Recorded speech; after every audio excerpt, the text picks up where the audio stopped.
Hi everyone, Killix here, multi-rank 1 Holy Paladin, Mythic plus key holder every single tier, and today I'm bringing you a pull-by-pull breakdown of Theater of Pain on a plus 19 key as Holy Paladin in the War Within Season 2.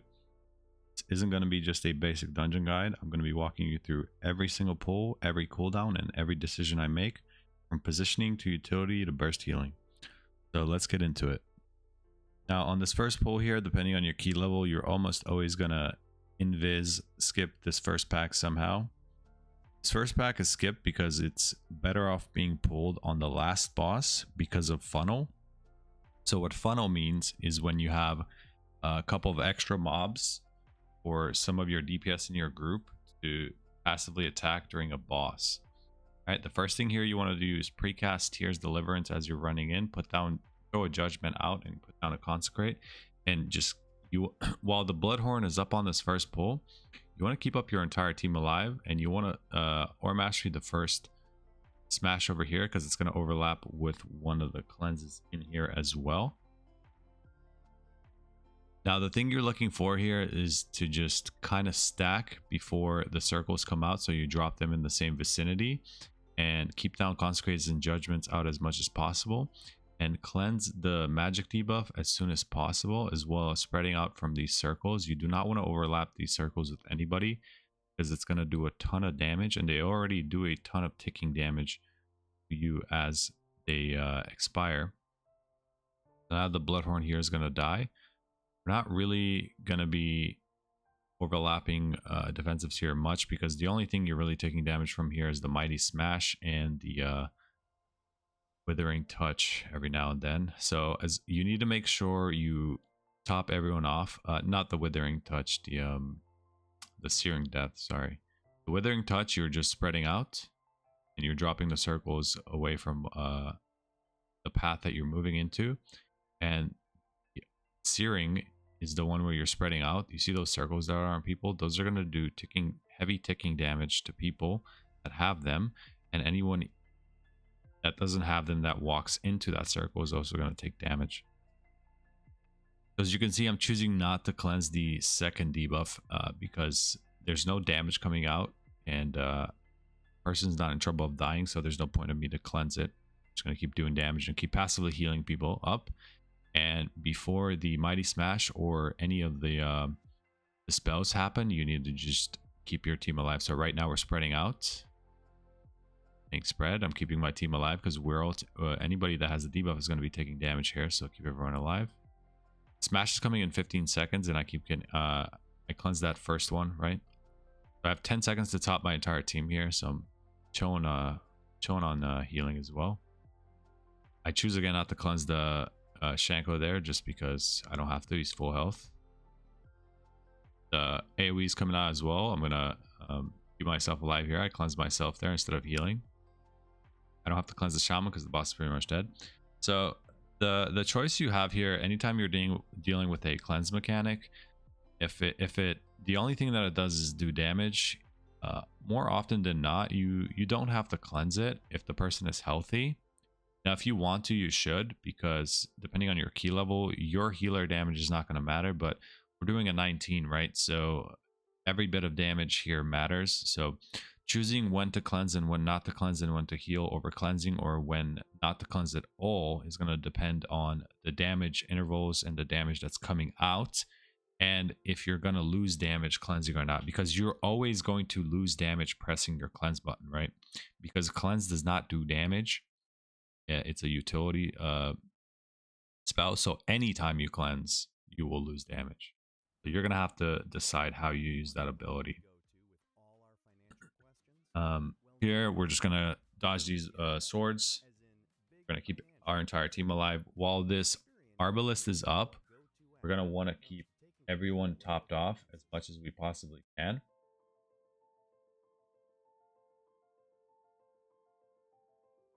And the thing we're looking for here, if you're pulling this Arbalist with this mini boss, you're going to want to save your Hodge here for when the AoE is about to happen. So the mini boss casts an AoE. It's about to come in 5 seconds right now, 3 seconds. Right here, ideally, somebody should have stunned that Arbalist, because what can happen there was what just happened to the shaman. The AoE went off as the shaman got shot, and I noticed it, and I bopped him to prevent a one shot, right? He also walled as well, which is a fine use of a wall. But what can happen in this situation, he's about the AoE right now. So the boss is AoEing, interrupting shout. If the Arbalist is up during this AoE, and he AoEs at the same time, and the Arbalist shoots or throws the blade at the same time, that person that gets shot during the AoE can just die from full health. Right? So you want to save your Hodge for when that Arbalist is up to Hodge it as the boss presses AoE right now, and you prevent that one shot. While that ad is stunned, you're going to have time to heal everyone up, and whoever the ad is casting on after the stun ends, that's the person you want to heal. As you can see, we pull this mob as well, and we're going to keep it with us the entire time. Now, of course, you're probably not going to be doing this thing with this mob in most of your key levels, but if you are, you don't really want to kill that mob. That mob is really used as funnel, or like having a target for your DPS to just kind of pat on and get procs and get more damage. Now here there are two Arbalists. This is arguably, honestly, one of the hardest pulls in this dungeon, simply because somebody can just get randomly one shot here if two of the bleeds go out at the same time on them. Ideally here, you just want to run in and Hodge one of the targets instantly just to offset the bleed, because you never really want two of the bleeds up at the same time. See, my rogue almost died there because of one bleed. Imagine if two on him, he would have 100% died. Now you want to kind of try to say bop for this pull. Bop on this pull is very, very overpowered. Other than that, you're essentially just trying to put down consecrates and judgments as much as you can, but healing does take priority in this pull, so make sure you're healing for doing damage. Okay, now all you're really doing here is on this boss, that previous pull as well, don't be afraid to pop every single defensive healing ability you have on that pull. Not hold back any. So this boss,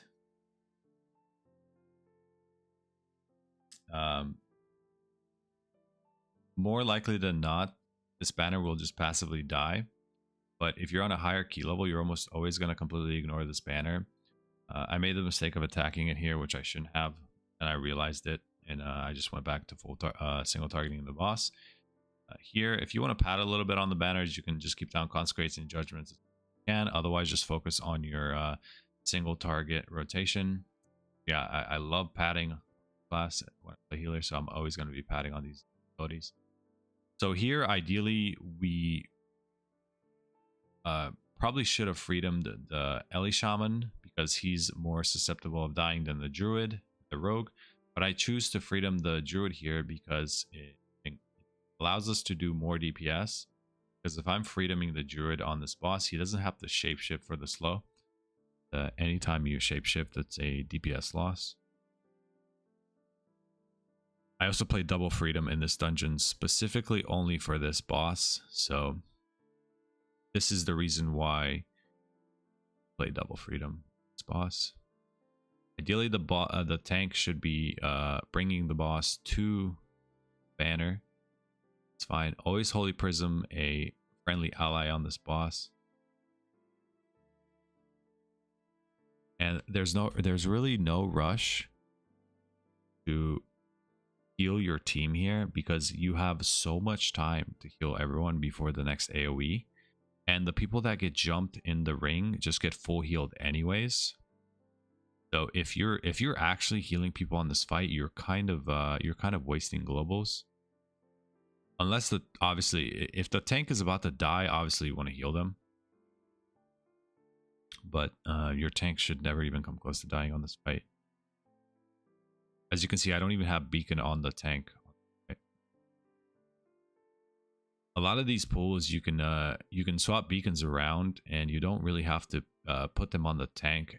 There are very, very few pulls where you would want to beacon the tank in this dungeon, simply because these pulls are so dangerous for your group, and there's so many people that can die in your group on a lot of these pulls. Patting on the banner, patting on the ad. Ideally here, we should have started kicking the horror and started killing it because the boss is so low here, because we want to kill that horror before jump down over here.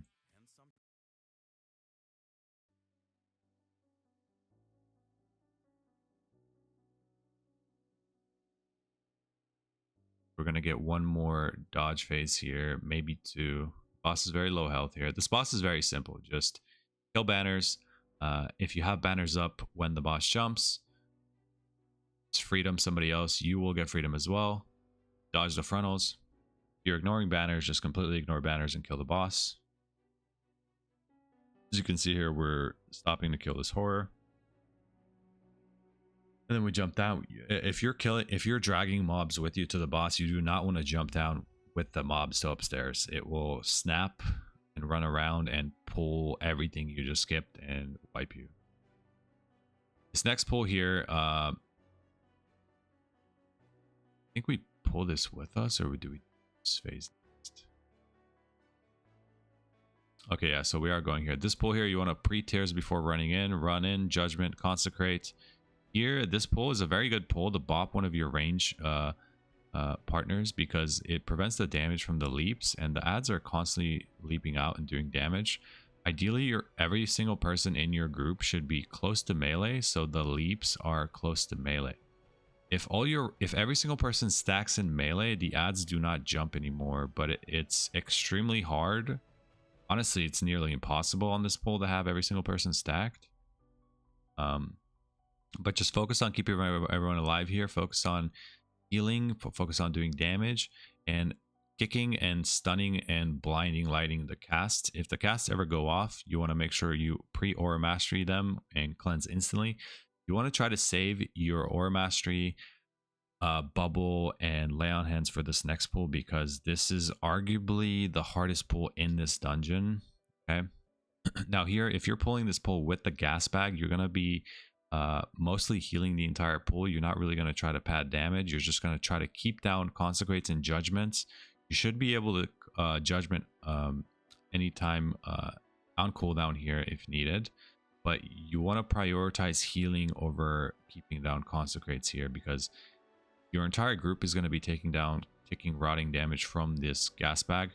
And the way this dungeon is built here, specifically in this area, is just the pathing of this room just makes this pull 10 times harder than it should be.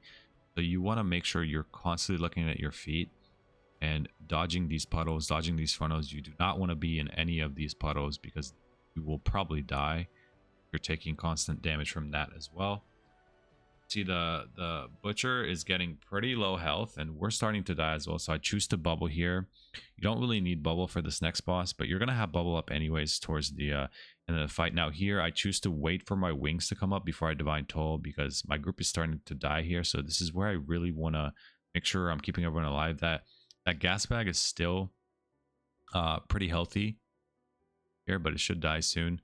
You want to put the blighted sludge on focus the second you pull him, and either instantly hodge him or kick him. Right now, the gas bag is dead here, so we're chilling. We should have gone next here already. Not sure why we're waiting, but we're dodging puddles. We're just constantly padding, doing damage, putting down judgments, putting down consecrates. This fight here is going to do quite a bit of tank damage, especially if you have ads coming in this. You're going to have two horrors, a butcher, and boss, and whatever ads are coming in on the boss, the leapers, and going to be constantly you might actually constantly need to kill the tank here if your tank is that skilled. So this is a good fight to swap beacon to your tank. Normally I keep them both on range because they're out in range and they're constantly getting leaped on and they're constantly taking damage.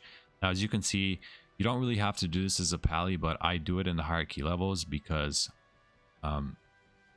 the leaps are physical damage and on plate. So if they're leaping me, I'm not really taking that much damage. So I'm baiting leaps as I run in and put down consecrates and do damage. Okay, like your melee attacks on bosses are almost completely irrelevant. So you don't really need to min-max your melee attacks.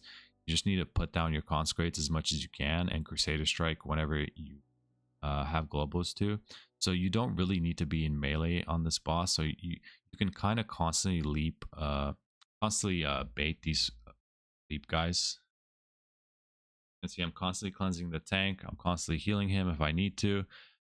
Now, right there, I held that awakening proc so I can wings awakening proc, extend my wings, and then just keep doing damage. Like I'm divine tolling the boss and just doing damage. The only people you're really healing here are the people that get leaped on. Now, surprisingly, this boss is actually kind of a little bit healing intensive on the higher key levels, especially if your range and melee are stacking and getting double and triple leapt. Okay. Now, another thing here is you definitely want to dodge those puddles. You do not want to be in them. If you ever need to run through a puddle, you can freedom yourself and horse run through it, and you won't. If you're fast enough, you won't take that ticking damage. The other cool thing that I do here, if you notice somebody is at low health or you want to prevent damage from triggers, if you wait till the mobs leap and then hodge or blind them as they leap, the person they leap on will not take damage. Okay, but it's a very specific window you have to do it at, and you have to do it at the perfect time. And more often than not, it's not worth pressing that global to stop it. You just heal. But if somebody's about to die, you want to make sure you hodge the mob, right? The other thing is right here, if the chains ever hit somebody, just want to bop them instantly, because it's going to remove the bleed the chains apply, and the person won't die from it. Or just spam heal them. You can see I have hodge up here, so ideally I want to put one of these ads in a hodge as they jump, but getting a little healing intensive, and I need to constantly min-max my damage, consecrates, whatever. We have 4 ads here, so we're starting to get a little bit behind. Your DPS want to make sure that you're killing the first set of ads before the second set of ads always comes up, okay? As you can see, when I'm baiting these leaps and they're jumping to me, I'm taking drastically less damage than my Boomy or my Shaman is from. So it's good if they go on you. There's taking like half of his health every single leap. I am constantly healing my group. Yeah, I sacked that 3rd leap there. If I didn't sack that leap on the druid, he would have 1000% died. Boss is dead. Now this next pull here is, you're gonna, I think every single person in every single tank and every single group is gonna do this pull. Unless you're in like a very, very low key, they might split up the ghosts, but you're gonna do every single ghost with the vortex giant big gale dude. I don't know his name. I don't know the names of 99% of the mobs in these dungeons. I just know their mechanics. Now ideally here you want to stealth or shroud or not get in combat with these guys.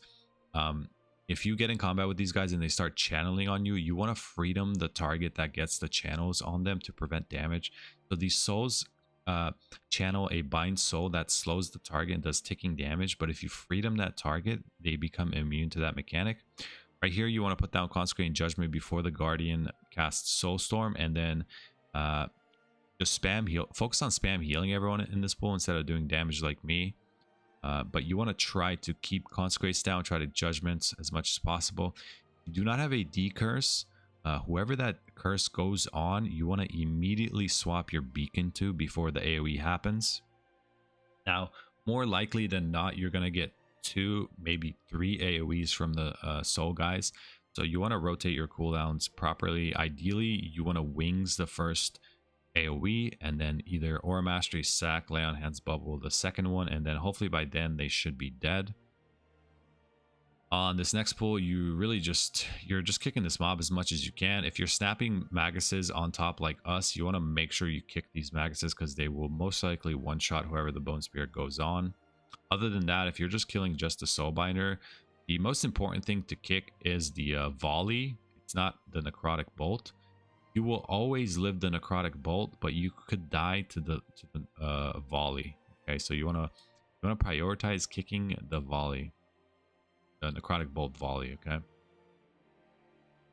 just doing damage here, and you also have soul guys in here as well. You have soul guys in all of these pulls, I think. So if you need a good thing to do if you're focusing on living, if you're pulling soul dudes with the guardians, 2 seconds before the AoE happens, just freedom somebody on your team. Ideally, you want to freedom somebody that has the slow channeling on them. This will make you and that target you freedom immune to the slow channels during the AoE, so it'll prevent quite a bit of damage. Right, so see right there, I freedom the druid. Ideally, I should have held freedom till we pull this next pack with the guardian.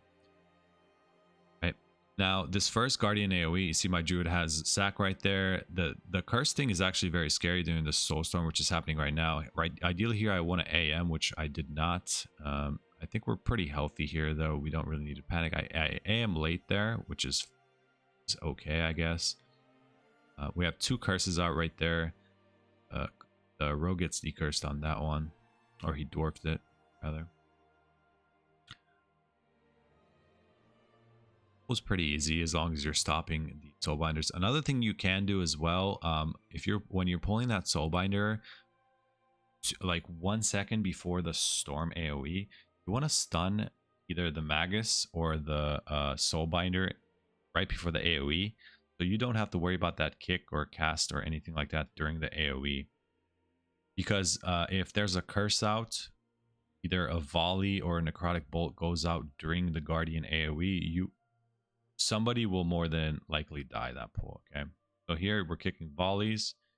You can see we're letting quite a bit of bolts go off, which is fine. It's not a big deal. You can see through them. It's constantly doing damage, right? Like, see my damage. I'm doing 1.1. I'm doing 1.2 mil overall damage right now, and I'm actually playing healing gear. I'm not even playing full damage build. I'm just prioritizing min-maxing damage this key. But if you're in a key that you haven't timed yet or is IO for you, I always recommend just focusing on healing entire key. Okay, play it safe. Clearing the key faster is good for IO as well, and clearing the key very, very fast is really good. But at the end of the day, you want to make sure you time that key so you get your IO, so you can move up and you can get into a higher group, get into a higher key. Okay, you can work on min-maxing your damage once you perfect the key, perfect healing the level that you're at. Now, this next pool can be a little sketchy if you're not properly kicking these mobs. The number 1 prio stop and kick here is the magus, and then it's the volley. Okay, you're more than likely always not kicking this dark speaker guy, as it only does tank damage, and it barely does any tank damage at that. And you're just dodging puddles, you're dodging frontals, kicking magus, you're kicking volleys, and you're stunning and stopping anything that you can.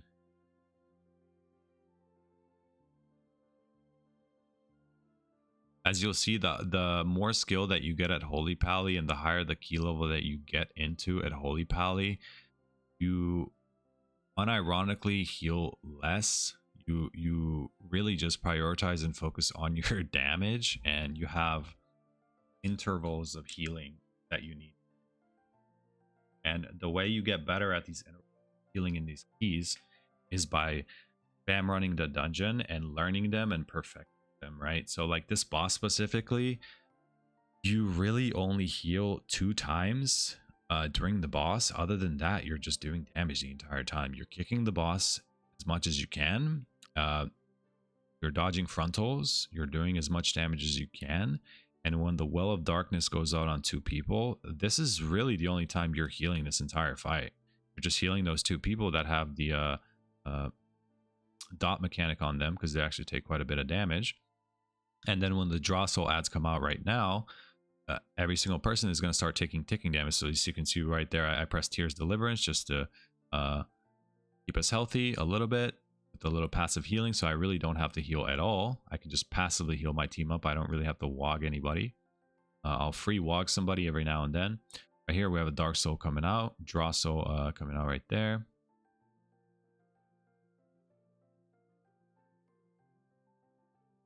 Other than that, I'm just focusing on doing damage, really. I'm not really spam healing anybody. And you want to make sure you utilize your kick here, right? Every time you kick a mob successfully, you gain 1 holy power. So you might as well do that, right? Spreading out here, it's on me. So I choose to find protection this mechanic as well.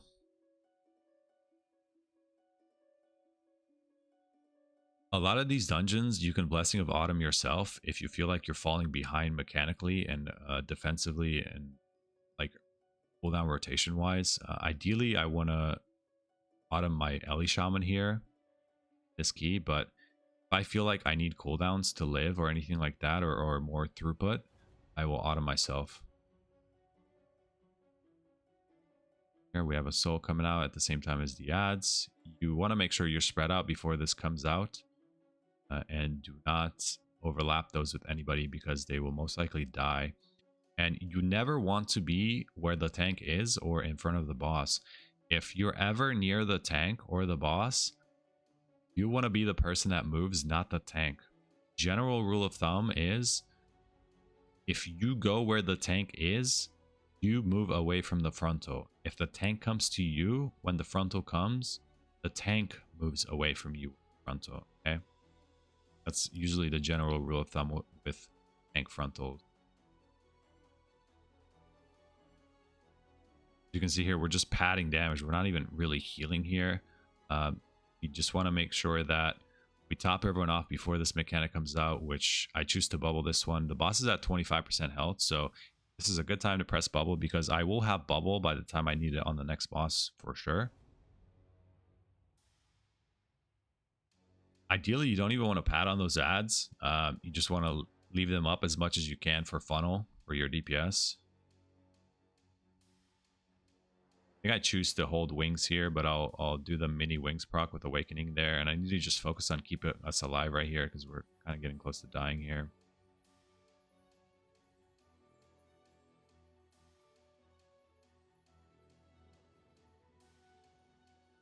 You want to try to divine purpose as many wells of darkness as you can. If you have it up, that's really the only mechanic you should divine purpose on that fight, or divine protection rather. Sorry. Here you just run. You don't even have to heal people here. Anytime you take any of these teleports or whatever, they instantly heal you to full health.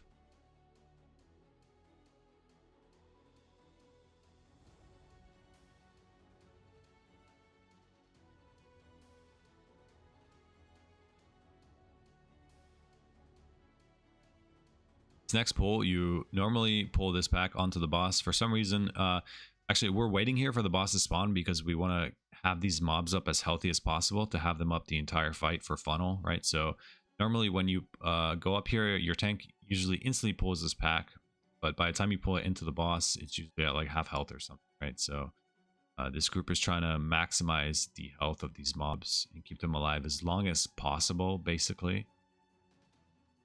This next fight, if you're pulling this on top of the boss, you want to make sure you keep that ritualist kicked. Here I beacon the tank while the mobs are up, and then I think I swap my beacon to the shaman. But you can keep your beacon on the tank this entire fight because this boss actually does quite a bit of tank damage. The tank buster mechanic, especially if the tank is not good, is going to do quite a bit of damage here. Now, these next mobs, you want to spread, when the circle comes out, you want to spread out. And the general rule of thumb is the second your ad spawns, you're in charge of kicking it and you're in charge of stopping your one ad, okay? So you can kick your ad every single time it's up, and you can hodge it. I think you can hodge it every single time as well if you need to. Most of the time you don't need to hodge it, but if it's casting, it's about to get a cast off, you want to make sure you hodge it, right? Now, in this comp, our druid cannot kick every single ad, right? So what you can do here is, if you're good at just observing things, you can see where the druid is stacked, for example, and you can kick your ad and hodge his ad, and that'll prevent any cast from going off every single time, okay? So here I see I kick my ad. Now the druid's ad cast went off, so I should have hodged it right there. Like, the druid almost died there, but I ended up sacking it. It's fine. Dodging frontals at 50%. If you're playing with a DK, AMS is enough to live the 50% with your divine protection proc. You do not want to Aura Mastery this unless you have no cooldown, okay? So I ended up trinketing there, right? Just to be safe. I didn't press anything. I didn't divine protection. I didn't AM, nothing. You want to save your divine protection for later in the fight when you're starting to fall behind, because as soon as this boss hits 50%, he's going to start doing rotting, ticking damage the entire fight to your group while the mechanics are going out. So you want to dodge these horses while you don't want to be like that shaman and get hit by it. You'll most likely die instantly. As you can see, I swapped my beacon to the shaman from the tank here, right? Because group damage is starting to ramp up in this phase. And you're going to start to fall behind because you're going to get constant overlapping of mechanics. Like here, you're getting a pull while the ad is coming out. I kick my ad. You ideally want to stack your ads near melee, but in your case, it doesn't really matter because you're kicking your ad anyways, right? So it's going to run into melee no matter what, and it's going to be locked out. Right here, we're going to dodge puddles. We're just going to spam heal. We're going to keep our druid alive. Our tank just cheated there, so our tank is going to start to be in trouble here. The only time on this fight you really want to babysit your tank or watch him is if he cheat deaths, like he just did right there. I Ore Master here because I'm starting to fall behind. I bubble. Right, so now we're getting to the point where, oh shit, okay, we're starting to die. I need to actually just like lock in and focus and heal. I divine kill my group there. We're just constantly dodging here. As you can see, I'm in Africa right now, but I try to run into melee a little bit to try to get this ad in. I kick my ad. DH silences it as well, which is fine. I hodged it as well because I'm kind of panicking here a little bit because there's just a ton going on. We're dodging here. We're about to get sucked in. I summon myself for more damage. Now, in your situation here, you should have summoned the rogue, right? Because you're starting to fall behind on damage and you want to summon your rogue so he can help heal the group. But it's fine. The boss is about to die. Doing damage right now. I'm not even healing my druid because the boss is so low that I just need to do damage and kill. Okay. That's it, guys. A full Theater of Pain 19 walkthrough from a Holy Paladin POV. Helped you? Let me know in the comments. Drop a like. I stream all my runs at twitch.tv/KillerKTV. Thanks for watching.